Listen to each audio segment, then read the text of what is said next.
This exercise has two parts. One is mobilizing the ribs with our breath and a little bit of mobilization of the hand.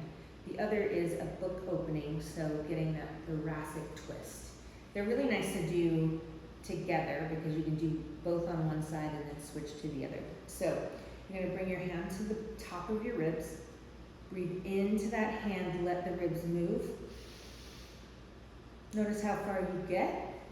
As you breathe out, I'm coaxing my rib cage down and in toward my belly button with my hand. I'm not allowing it to move now as I breathe in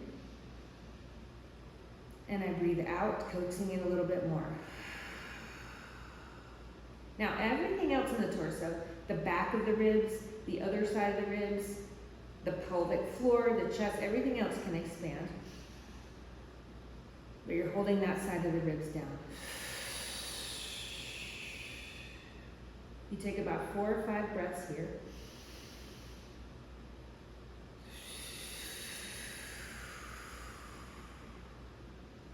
And then you come back to a more relaxed position and just see if you get a little bit more movement in that rib cage. Allowing the hand to move all the way out with the air.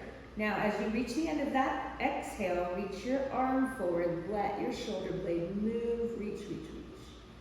Bring your eyes to your fingertips, twist open. We're gonna leave our knees stacked, head follows the hand.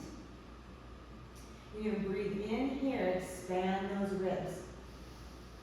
All that expansion that you just got, exhale, imagine that direction down and in toward the belly button as you twist more from the torso.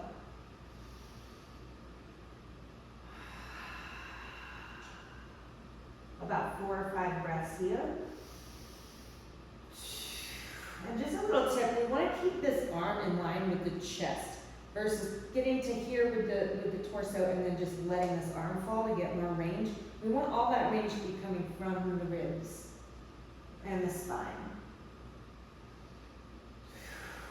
Once you've done 4 or 5 breaths to get your full range of motion in rotation, you can then come to either repetitions of that book opening, or you can bring your elbow to a bent position, go sliding up and pulling down to get some stretching along the pecs and the chest muscles.